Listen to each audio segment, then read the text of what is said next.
Major Newton, please. Would you kindly fill in the pass, please? Room 14, you know where it is, sir? Yes, thank you. Room 14, miss. Thank you.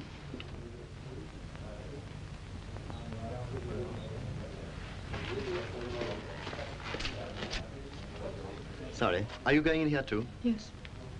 Come in. Good morning. Good morning. Morning, sir. Good morning. Well, I don't think you two have met. Captain Brown and Miss Williams. How do you do? Won't you sit down?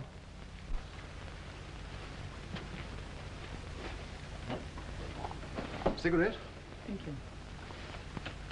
Thank you, sir.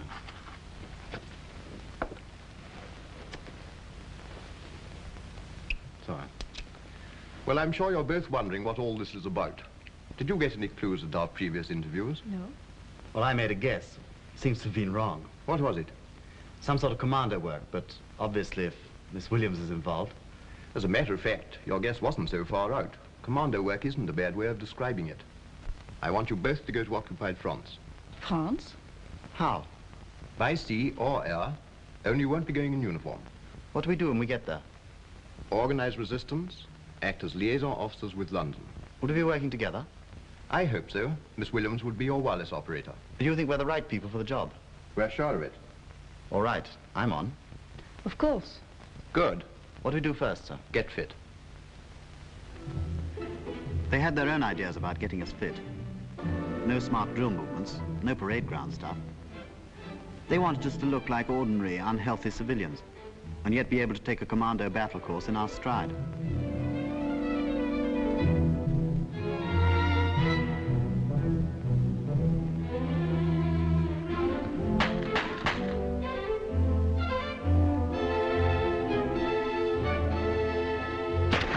We went on a 30-mile walk across country, with only a map and compass to guide us. There was a theme song for our course. Je tire ma révérence. We used to make up unprintable words to it, in French, of course.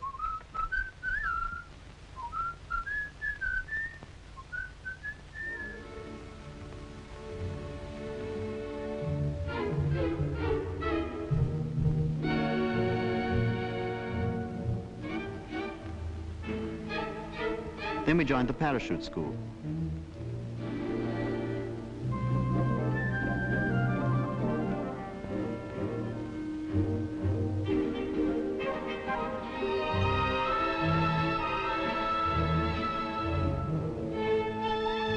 The balloon jump was the worst.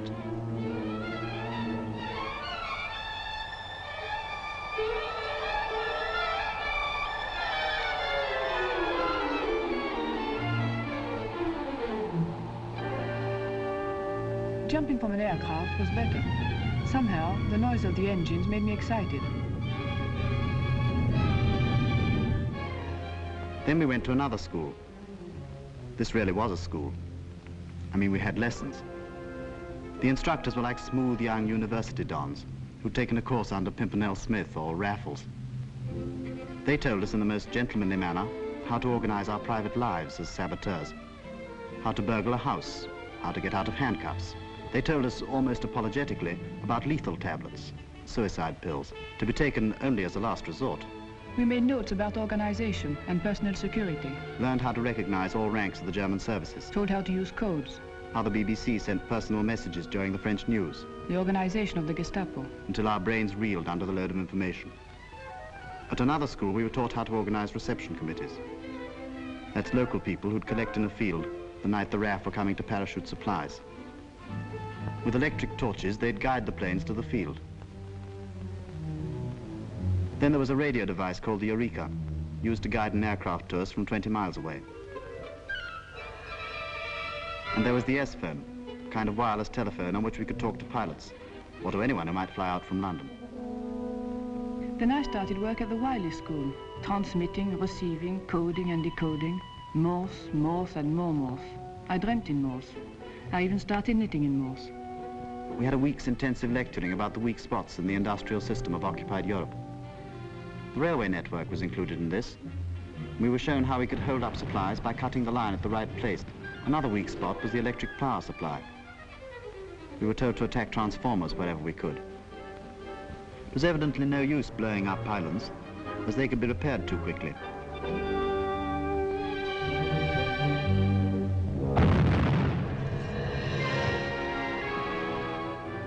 Railway engines have their weak spots too.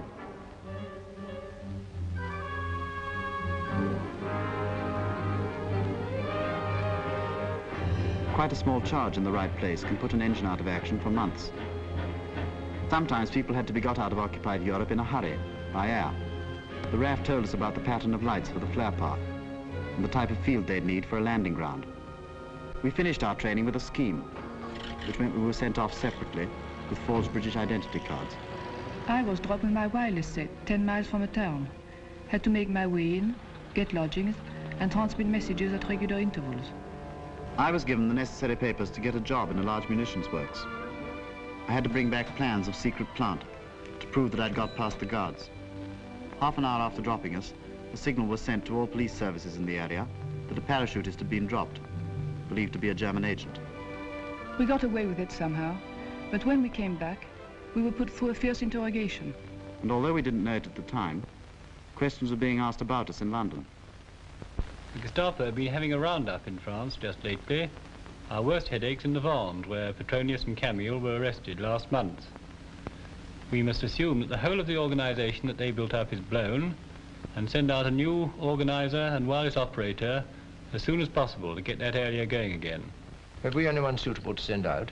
There are two people nearly finished training, sir, a man and a woman. And Ted, you'll see if they can be ready in time for the coming moon period and get them out to the field. Now the organization's clothing section took us in hand. And without asking for coupons, tailors, dressmakers, shoemakers prepared clothes for us suitable for France. Clothes which wouldn't shout, made in England. The attention to detail was fantastic. Even laundry marks were removed from our underclothes. Backgrounds had to be worked out for our new French identities. My father was a bank manager in Paris. He died about 20 years ago. Then my mother brought me to London. I was about 8 years old. We can stick to part of that anyway. But let's say she took you to Quebec. It's a bit further away and will help to explain the accent. All round Bordeaux I know very well, and Paris, of course, and La Touraine. Well, let's say you were married to a wine merchant in Bordeaux who used to travel a great deal. They prepared complete sets of papers fitting in with our new identities.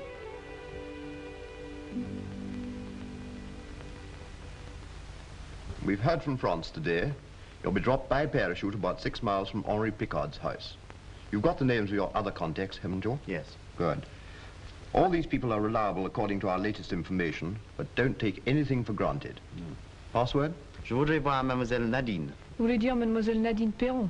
Non, c'est Mademoiselle Nadine Ducrot, votre cousine, que je cherche. Your operational names will be Felix and Cat. When do we go, sir? It all depends on the weather. We'll lay on the operation for the next moon period, and you'll go down to the holding school near the airfield and wait there.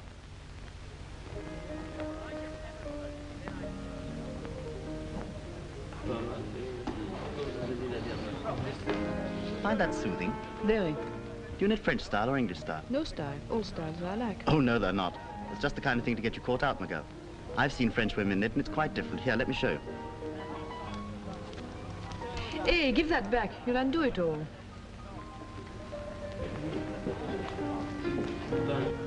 Cat, it's not scrubbed after all. We're on. We're definitely going. Yes, I know.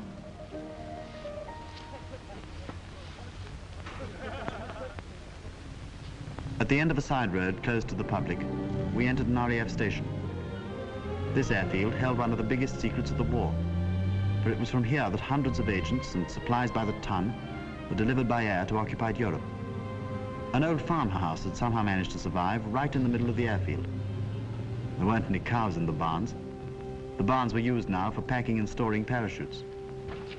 Good, you're only 5 minutes late. This is your dispatcher, Warrant Officer Braun. How do you do? Right, shall I lead the way, huh? Look after the kids, will you? Yes, sir. Your compass. And your torch. That's all right, I think. Yep. Now, I'll help you on with these if you could just sit down, would you? Now, let's just check you over. Have you anything in your pockets? Don't think so. Oh. Oh. French for British? Thank you very much. Just a minute. Sixpence. Oh, there won't be much good to you in France. Don't forget you owe me when I come back. Okay. Any bus tickets in your bag? That's the emergency ration. That's an extra ration. There's the torch. Yeah. And that's a bandage. There's your spade, and there's the handle. Here are your papers, Felix. Good. Identity card, ration card, demobilization. Thank you. Have you got your British card? Good. Microphotos of your targets.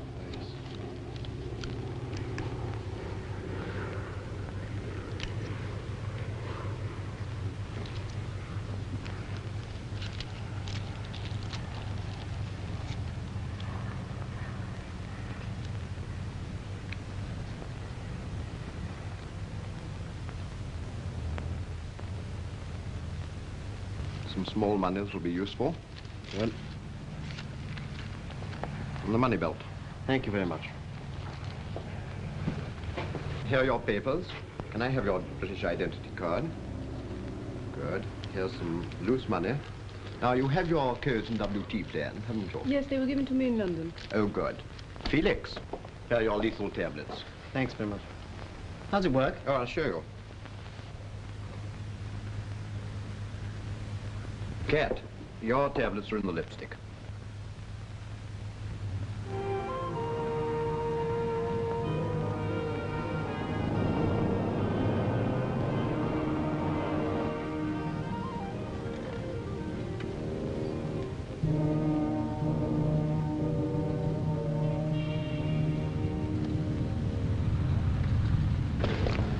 Good evening, sir. Good evening. This is your pilot, Wing Commander Chapman. This is Cat, sir. How do you do?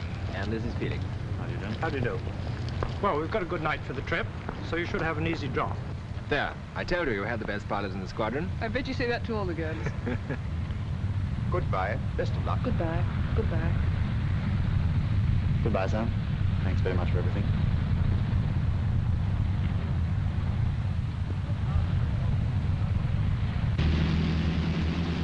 The dispatcher moved us up to the front of the aircraft to get all the weight forward for the takeoff. It's ridiculous the kind of thoughts that hit you at really serious moments like this. I remember thinking I'd be able to run my Austin 7 for 3 years on the petrol we'd be using on this trip.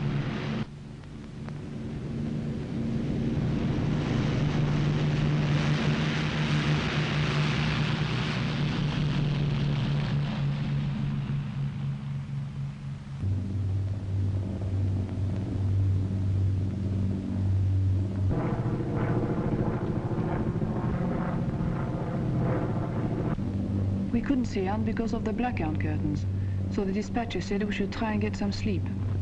He got down sleeping bags, and I was soon tucked in.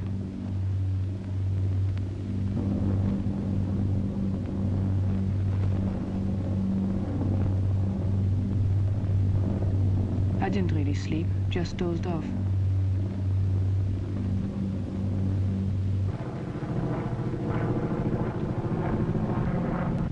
I watched him moving our packages. I hoped he wouldn't bang the one with my wireless sets. Then I realized they'd soon be landing with a bang on some field in France. He was hooking the static lines to the fuselage.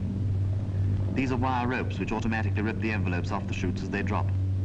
The envelope and rope stay attached to the plane, and the chute's free to open up by itself.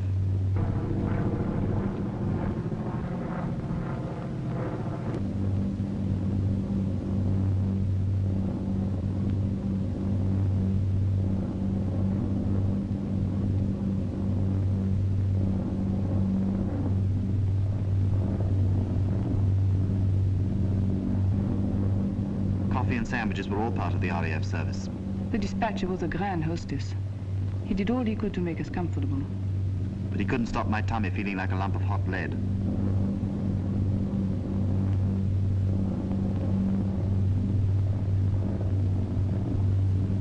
The moment came.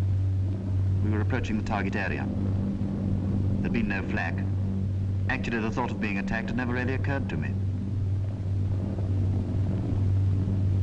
I felt such a complete passenger. The dispatcher was the only member of the crew I saw, but I felt the others were taking good care nothing happened to us.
Yes, but you gave me a terrible fright. Sorry about that. I'll get on burying this junk.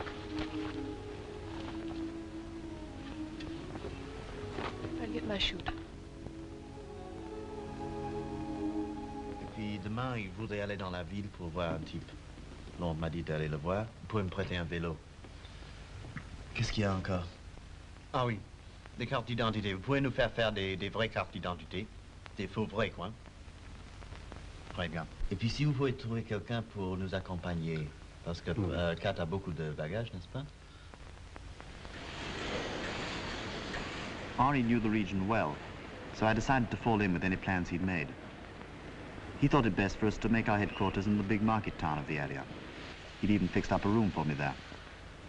His nephew, Maurice, traveled with me to show me the way.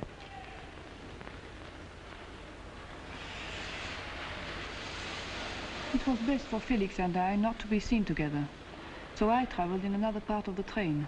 Georgette, Henri's sister, came with me.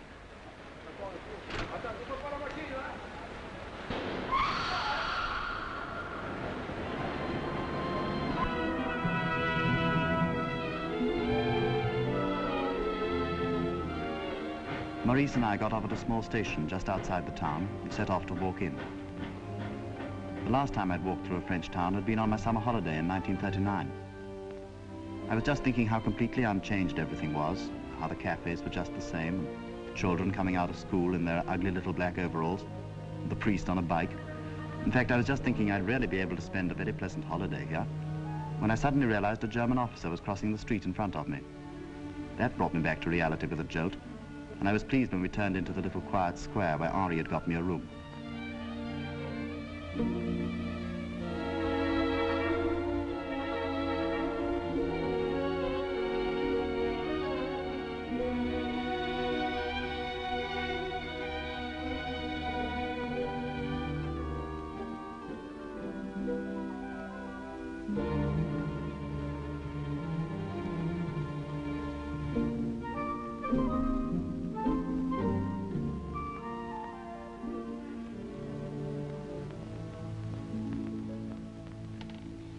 Bonjour. Bonjour.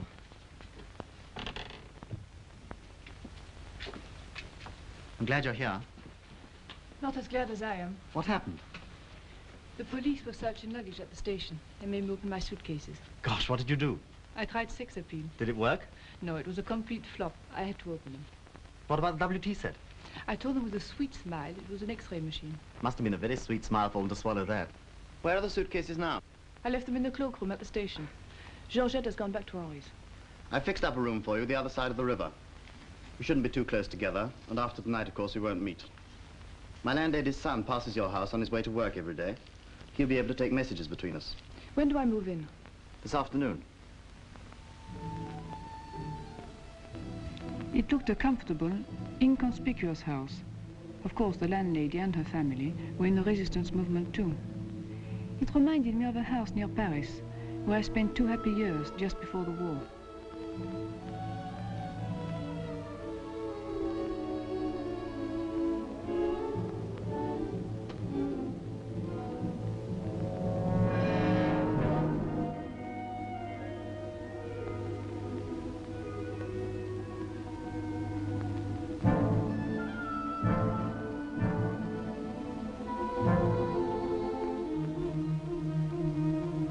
It was funny to think I was to make my home here, a room of my own, where I'd never be able to invite friends to tea.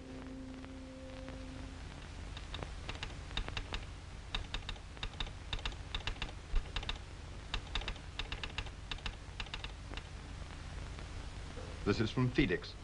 Take this on, Sir Don. Your number 1 received. Glad safe arrival. Stop. Send map reference of ground where you can receive stores next moon.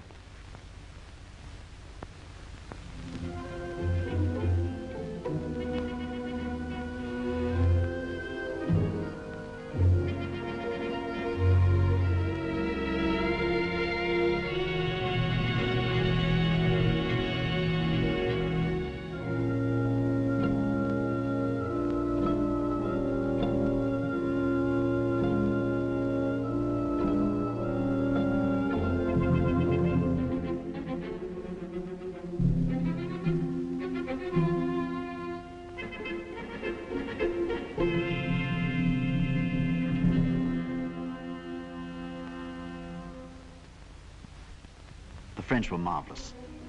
I used to borrow everything from them. It was impossible to buy a bike, and before I managed to get one on the black market, I had to live on borrowed bikes. My plan was to organize 8 or 10 resistance groups within a radius of 25 miles of the town. I had to do everything by personal contact. It was amazing how one good contact, a farmer, a wine merchant, a priest, led invariably to another.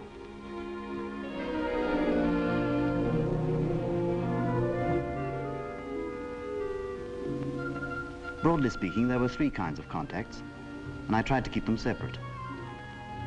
In the first group were the active ones, those I could rely on to do a job of work, sabotage or taking part in a reception committee. Then there were safe houses, usually older people who could be relied on for hospitality, and where I could go at any time of day or night and get a bed or a meal, no questions asked. Then thirdly, there were the letterboxes. That is, people like cafe proprietors or garage owners, where I could leave messages or meet people by appointment without attracting attention. Of course, we couldn't use telephones. They'd be tapped. Even internal letters were censored. I had to keep a good lookout for controls on the roads and avoid them where possible.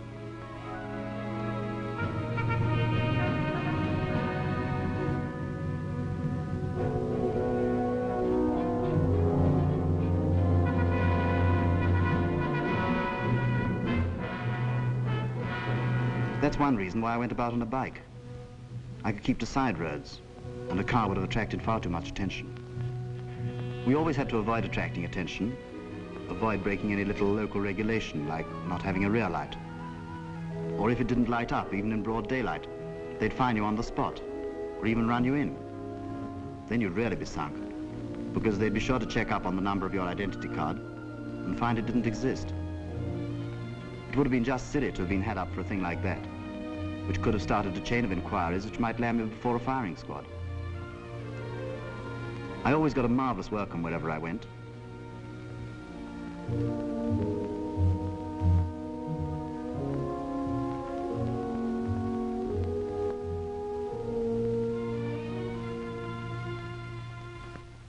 Si le terrain est accepté, nous envoyons un message pour le terrain à Londres. Par exemple, n'importe quel message, le qui aurait boit du cognac, quelque chose comme ça. Et puis, quand nous écoutons ce message, nous entendons ce message à la BBC, par les messages personnels, le soir où nous entendons ça, nous irons au terrain. Avec des lampes, je vous montrerai comment on se place avec les lampes. Puis l'avion arrive, et là, je départ. So now I had to decide on a ground for my first reception. On my endless bike rides, I'd already noticed 2 or 3 fields that might be suitable, and I looked them out on the Michelin map. You could buy these maps anywhere in France, and it was perfectly normal for anyone to have them. I decided, if possible, I'd get a field where the farmer would be in the know. So I went on to a taciturn and solid young farmer. But his field was a little too near the main road. And then I remembered dear old Monsieur Pomerin. Everyone loved him, and he loved everyone, except the Germans and the Vichy'ites. He'd fought in the Morocco campaign in 1905 and loved telling old soldier stories about hairbreadth escapes from lions. I decided we'd use his field. It wasn't very wide, but it was long, and the long sides ran north and south, in the direction of the prevailing winds. When I got back, I pinpointed the field, giving the map number, longitude and latitude. I included old Pomerin's lines in the phrase for the BBC. When I'd hear it among the personal messages during the French news, I'd know the operation would be on for that night.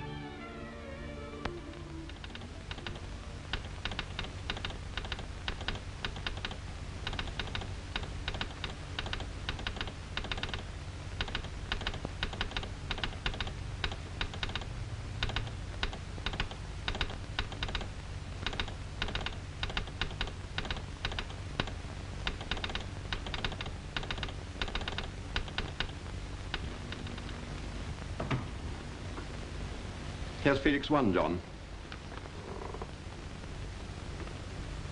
7 containers should be enough. Yes, no more. It's his first operation. Any special stores apart from Eureka and S-Phone? He has a large number of targets, so give him plenty of HE and make it a 1-star priority. In the pinpointing section, we selected a Michelin map of the same number Felix was working with in France. And then it was only a matter of a few minutes to find the point, transfer it to a large-scale map of the area, and work out the degrees of longitude and latitude. The result was very carefully vetted in consultation with the Air Ministry. There must be no doubt whatsoever as to the position of the field on the map. Was there any flak in the area? Any enemy fighter airfields in the vicinity? Would reception lights be screened by trees? If the point passed these and other tests, the ground could be accepted. An aircraft couldn't be risked on an uncertain mission.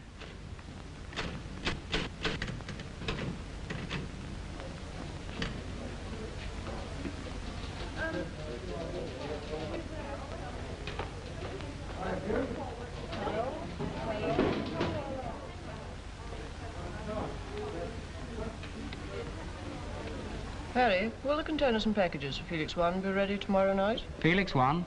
Yes, it's all tied up.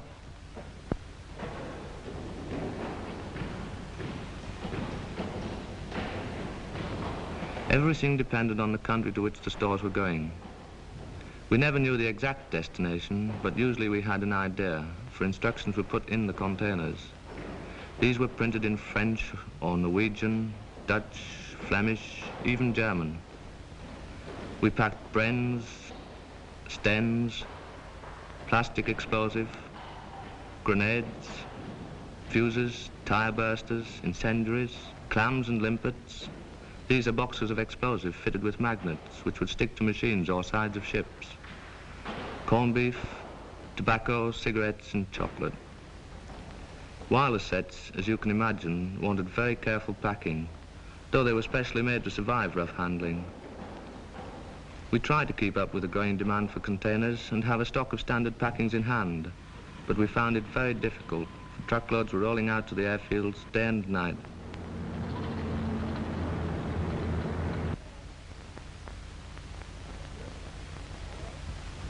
Il y a la question du temps, vous savez. Oui, mais enfin, c'est très joli. Voilà 8 jours qu'on attend. Et rien n'arrive, rien ne se passe. Le temps est magnifique ici. Ici, oui, mais en Angleterre. Là-bas, c'est le pays des brumes, vous savez. Operations room? No, sir, nothing so far. Yes, we'll let you know as soon as we hear ourselves, sir. I wish to heaven the weather boys would make up their minds. So you should be all right in these areas here, sir. Norway and Denmark definitely out. Yes, sir. Cloud on the hills. We'll do all priority operations tonight in Holland, Belgium, central and southern France.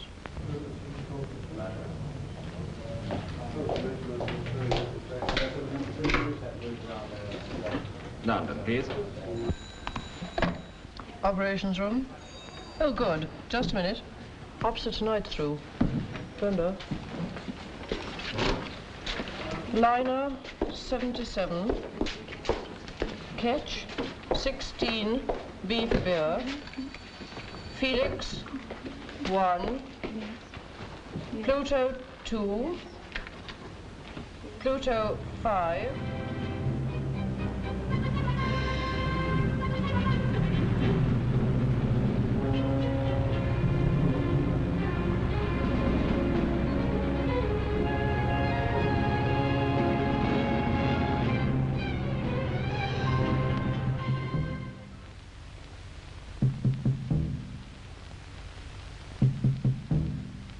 Ici, Londres. Voici notre 8e bulletin d'information au cours duquel vous entendrez quelques messages personnels. Message très important pour le chef de Gaël. Attention, il va pleuvoir bougrement ce soir. Hamilcar conduit une Ford. Les lions sont terribles. Enfin, ça y est. Ah, chic alors. Enfin, ça y est. Ah ben alors.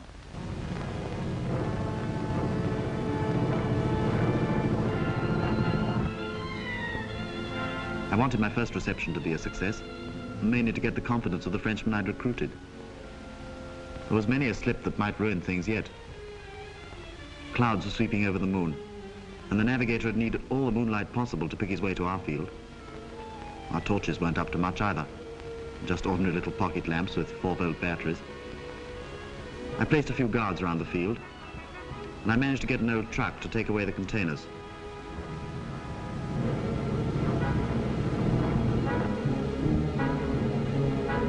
We brought some bread and cheese and some wine, and a moonlight picnic helped to pass the time.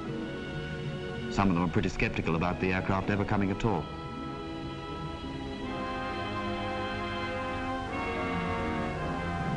Then suddenly,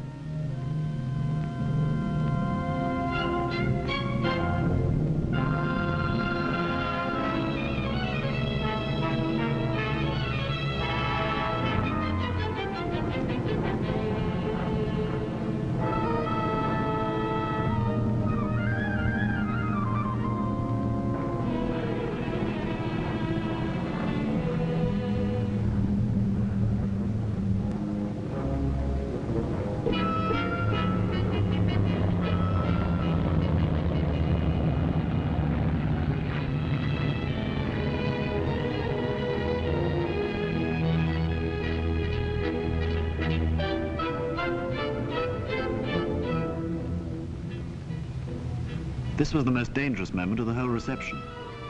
The Germans must have heard the aircraft passing over, and of course they knew that the RAF were dropping agents and supplies all over France. A lone plane usually meant parachuting. I didn't want to be caught with 7 containers strewn over the field, and we had to remove all signs of the reception before dawn. Couldn't even bring the truck onto the field because of wheel tracks, and 4 containers was our maximum load. This little runabout was the only form of transport we could get. It was made in 1912 and was still going strong, and noisily.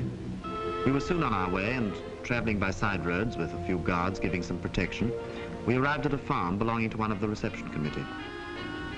He'd built a false wall in his barn to hide his best wine from the Germans. But we could only fit 3 containers in here. He was furious and promised that next time he'd build a real arms depot for us. The next few days were taken up in dispersing the stuff we'd received. Do you remember how after the blitzes, food stocks were removed from the ports and dispersed all over Britain? It was just the same with us. We couldn't put all our stores in one hiding place. Anyhow, especially after this first reception, I had to distribute widely, if thinly, to all my people. They all considered themselves of priority importance.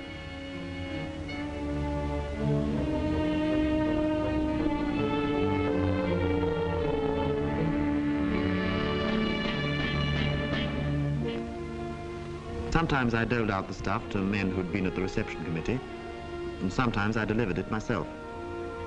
As few people as possible knew the whereabouts of our hiding places. I had to take a Bren gun to a place about 30 miles away, and I got a forester to take me with a load of wood hiding it. We had a rather rickety old truck, a gasogen burning charcoal and wood chips instead of petrol. It took hours to get going in the morning and was thoroughly unreliable. But I couldn't refuse any form of transport on 4 wheels. A nasty moment came when we sighted a control at a crossroads.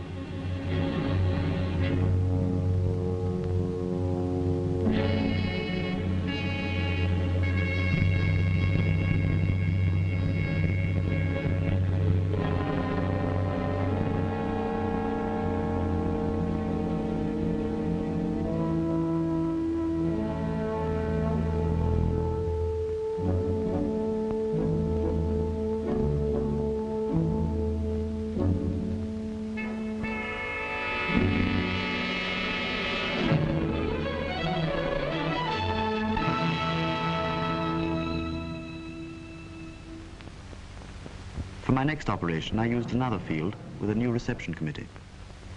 I tried the Eureka this time, and it worked very well. The aircraft, fitted with special apparatus, picked up our radar waves 10 minutes before we heard the engines. The navigator had to watch a green line that moved horizontally across a dial. This line showed him at once when he wandered off course. All he had to do was to keep it in the middle.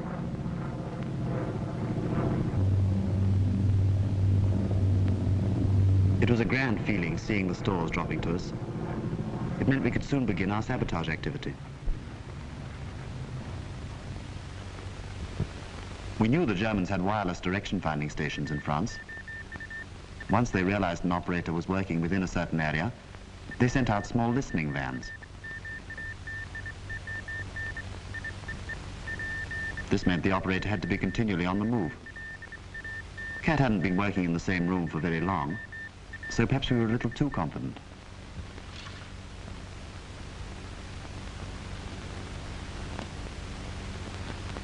Herr Bar? Senden Sie mir sofort 2 Männer zu dem Haus im Place Carnot. Sie übermitteln sofort. Sofort, Herr Bar. Okay.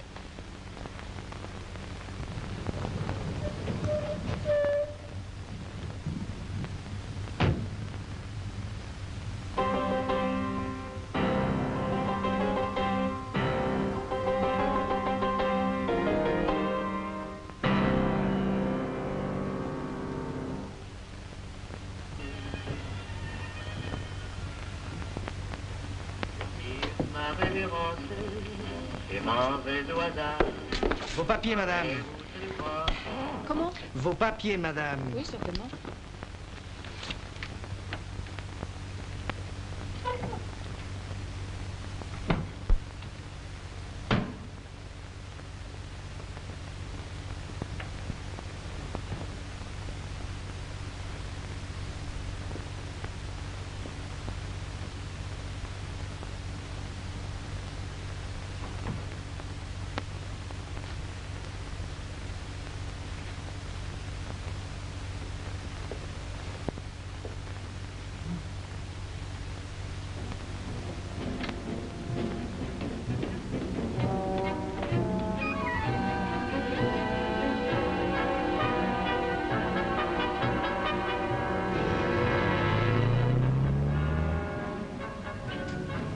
Luckily, I'd made an arrangement with the girl who lived in the house opposite to keep a sharp lookout when my curtains were drawn.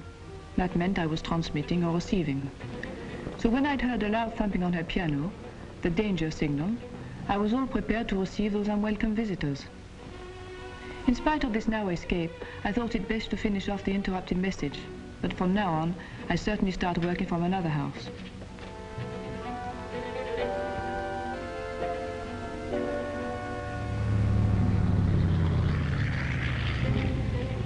I had to train new reception committees, and as time went on, I was able to leave the organization of receptions to local groups.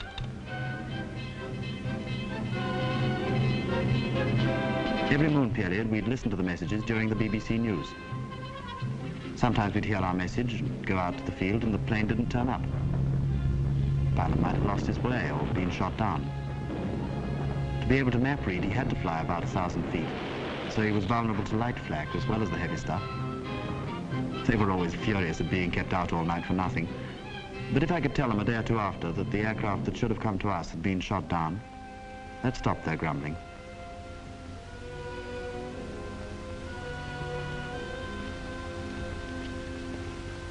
By now I was transmitting from 3 separate houses, using them alternately. The Gestapo kept records of all our messages, but these weren't of any use to them without our codes. Every operator had a separate code. That's one of the reasons they were so eager to get hold of us. Once they got one of us, they stopped at nothing in order to extract the code. If they succeeded, they'd be able to read all previous messages, and they'd start contacting London, trying to give the impression that the operator was still free.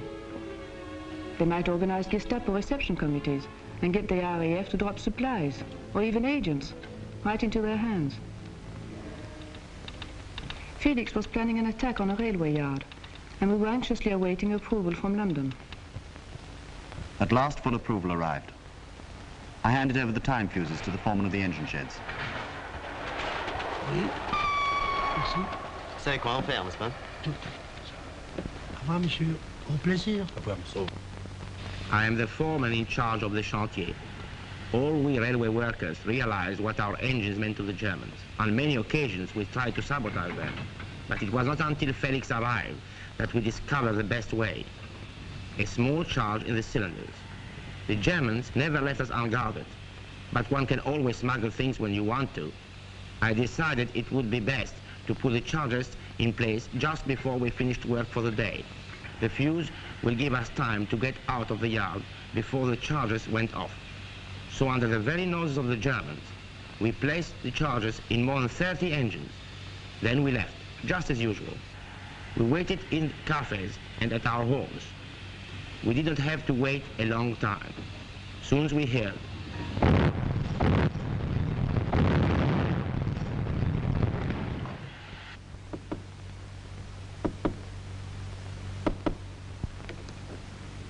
Bonjour, monsieur. Bonjour. Monsieur Félix? Oui.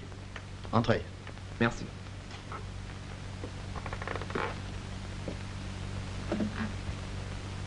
Qu'est-ce que vous voulez? Je voudrais voir Mademoiselle Nadine. Vous voulez dire Mademoiselle Nadine Perron? Non, c'est Mademoiselle Nadine Ducrot, votre cousine que je cherche. Where have you sprung from? London told me to contact you. Have a drink. Thank you. You haven't got any whiskey, have you? You're an optimist. Whatever you have got, then. It's even getting pretty scarce back home now, so they tell me. Though I used to know a pub in Tottenham Court Road, and they had a very good supply. Suppose that's been blitzed by now. Yes, the pub in Tottenham Court Road. All the best. Well, what can I do for you? Can you get a man out of France for me? Through Spain or Switzerland? I'm afraid that's no good. He's been wounded in the leg. Lysander pickup is the only way. Why do you come to me? Evidently you've got the latest dough. It's not too easy. There aren't many fields around here big enough for an aircraft to land in. Well, will you try? I'll do my best.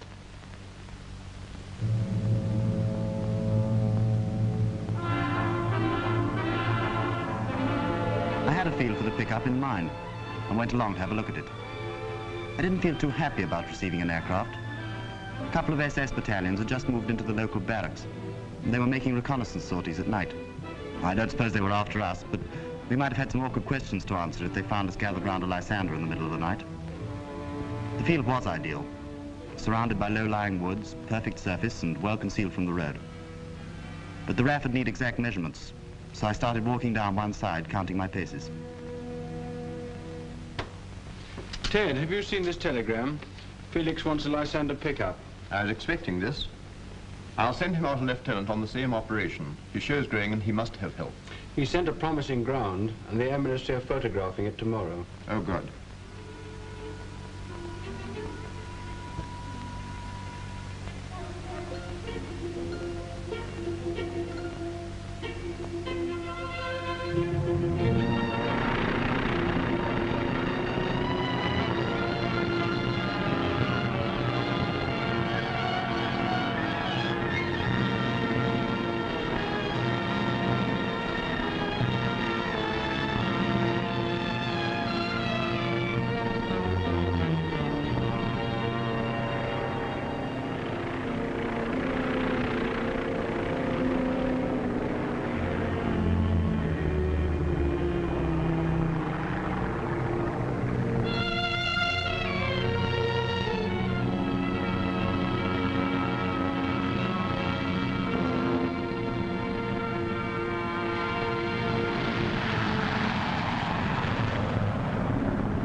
I was able to use the pilots as a postman. I sent London details of a local factory where parts of a new secret weapon were being stored. I asked them to stop the RAF from coming and bombing it. I wanted to have a crack at setting fire to it myself.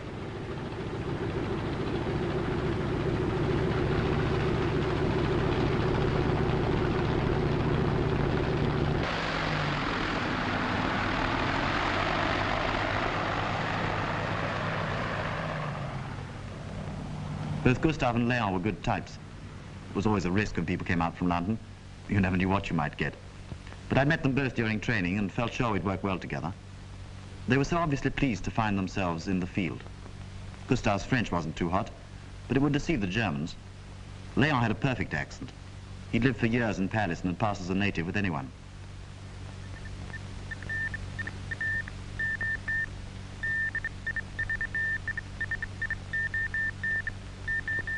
Saint-Jean, n'est-ce pas? Voilà la salle des gardes. Vous passez, il y a une patrouille par là. Alors vous passez par la barricade et vous aurez à peu près 4 heures pour faire le travail. Bon, on va détruire ça.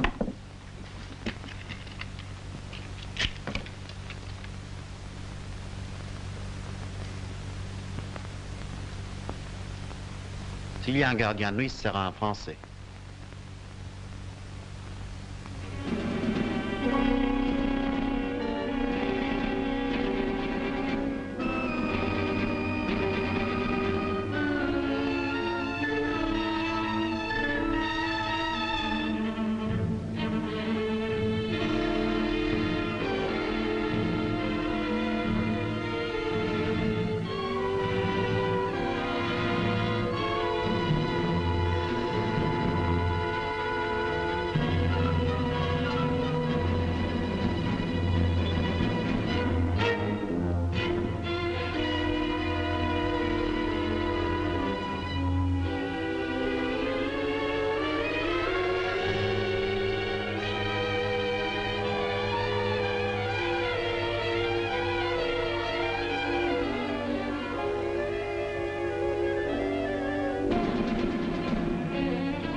It had been a good blaze, but as usual, the Germans were quick on the uptake and called in the SS battalions.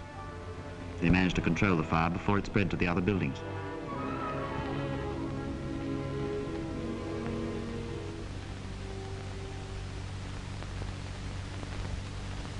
It's a pity they put out that blasted fire.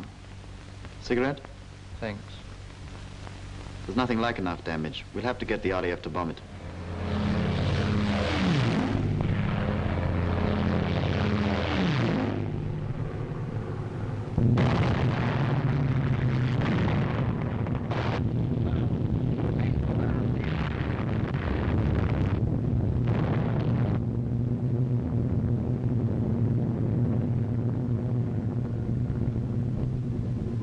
The RAF made a marvelous job of it.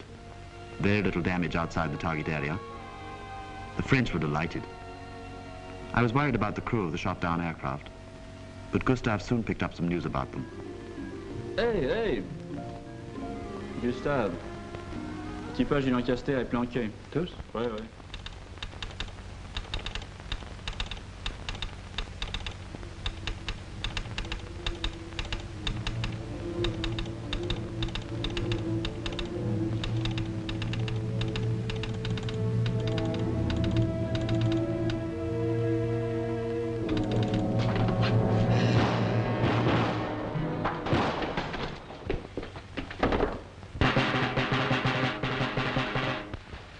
Avis à la population, parole des autorités allemandes, le couvre-feu est à 7 heures ce soir. Ah, ben il y a 7 heures, par exemple. Marie, t'as entendu le tambour 7 heures, ils y vont un peu fort.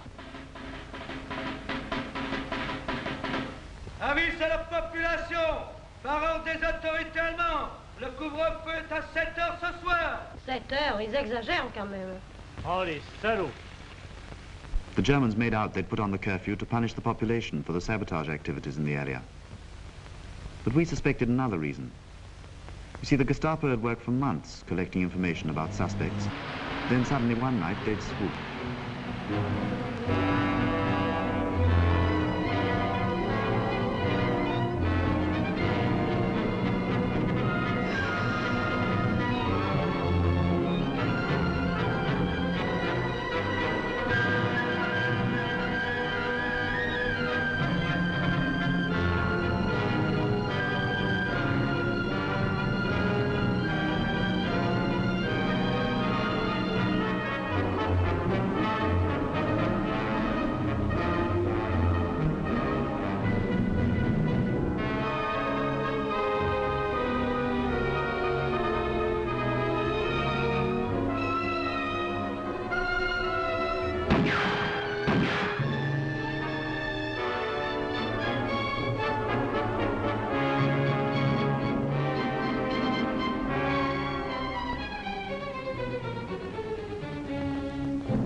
She should have been here hours ago. Damn it, she knows where to come.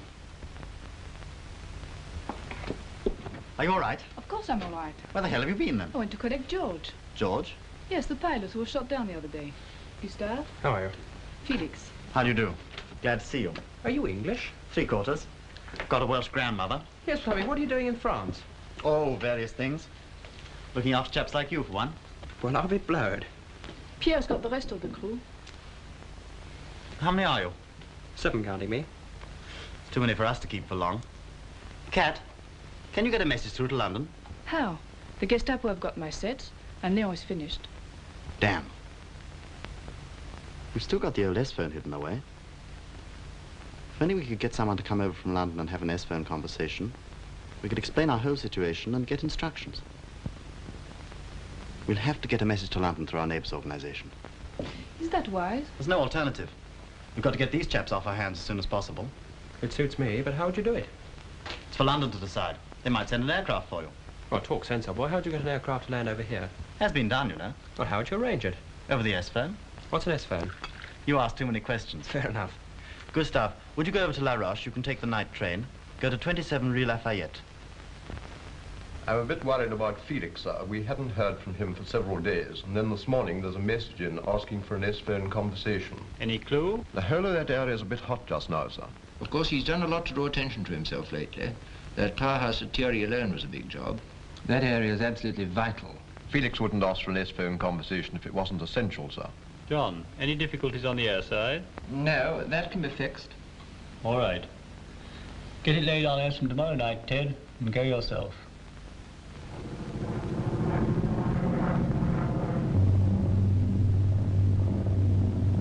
Better get back to the S-phone. All right.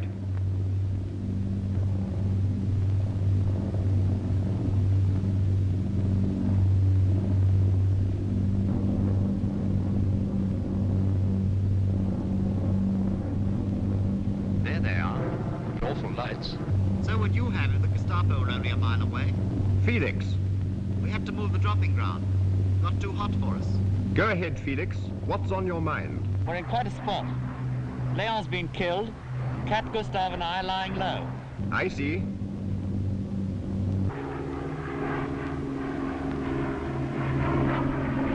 We've brought WT set for Cat. Yes. Go on. Trouble is, we've got a Lancaster crew on our hands. And with things as hot as they are at the moment, I don't like keeping them much longer. How can we get them out? What about the normal channels? No good. Any suggestions, then? Hudson pickup? Can you find a field in time? I'll try. I only knew of one landing ground in the area which would be big enough. I wasn't too confident about this. Fortunately, I had George, the Lancaster pilot, to advise me. The ground we'd used for the Lysander pickup would be far too small for a heavy aircraft like a Hudson. It had to be a Hudson, of course. Couldn't pack 7 passengers into a little Lysander. What do you think? All right. I don't like the fence. Could get the fence moved on the night.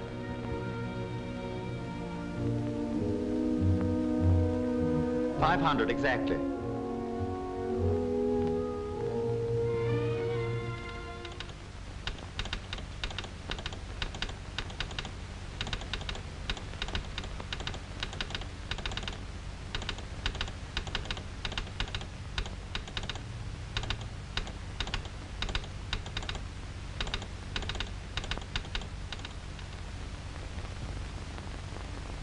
Are you sure that is a fence?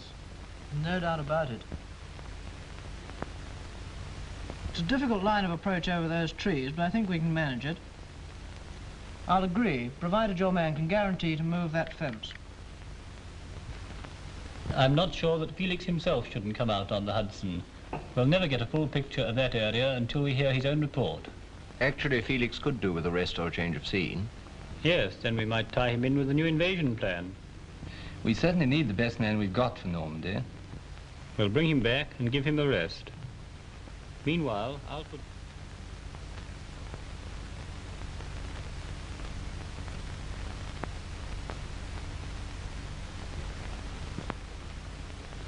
Cliquot 28.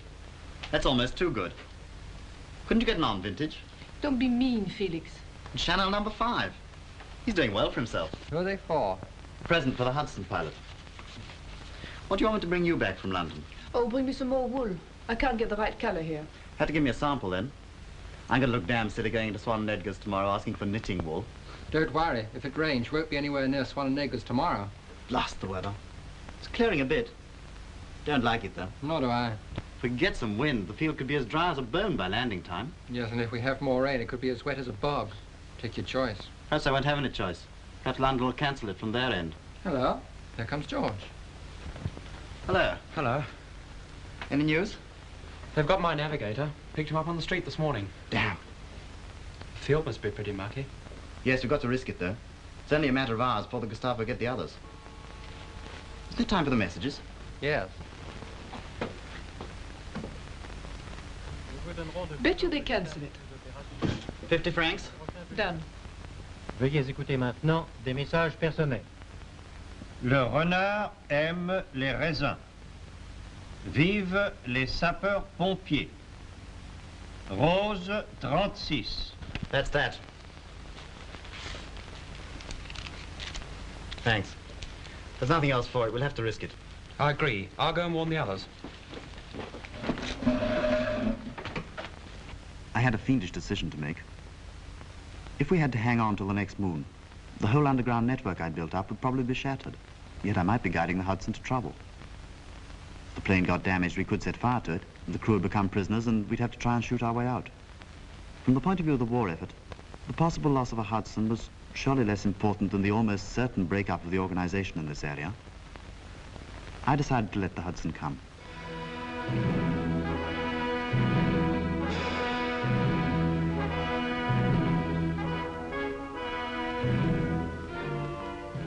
Paul, surveille la côté nord. Toi, c'est par ici, et toi, René, la route.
Come on, get in.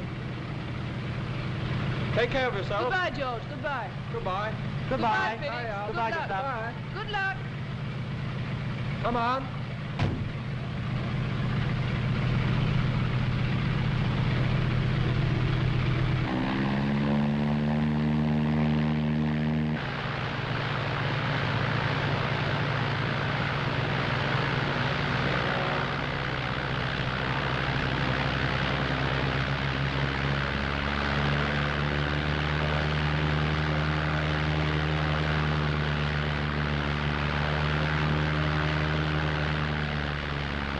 What's wrong down there? I'll have a look.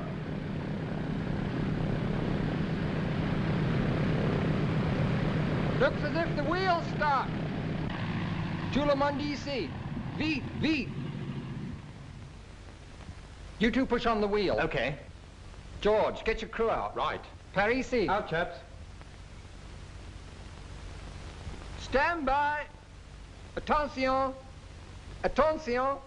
1, 2, 3. Poussez. 1, 2, 3. Poussez. 1, 2, 3. Poussez. Poussez. Poussez. Arrêtez. Arrêtez. It's no good. I'll come down.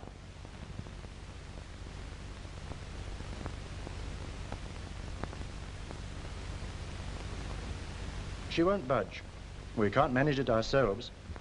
He wants more men. Try call out the village. Hell of a risk.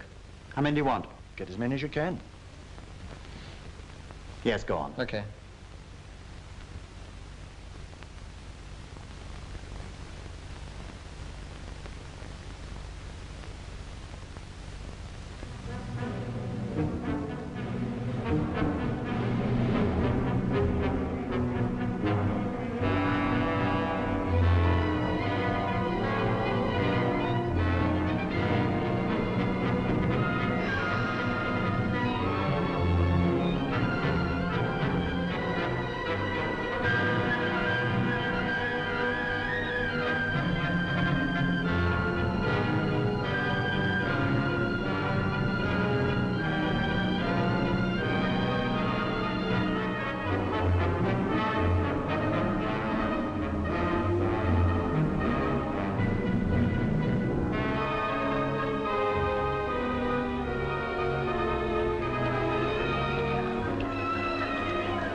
Attention! Attention! Silence! Silence!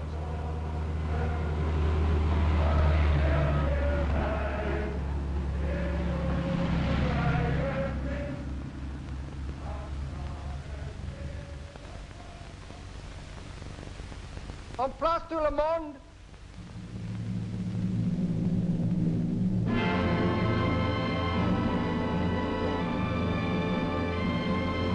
Un, deux, trois, poussez!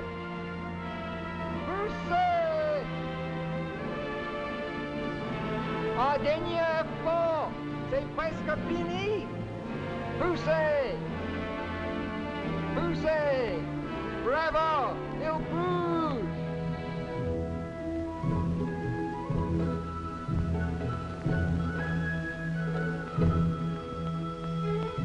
Come on, Benny. Dispersez-vous! Get ready to take off. Get the boys in the aircraft as quick as you can. We ought to get away this time, all right.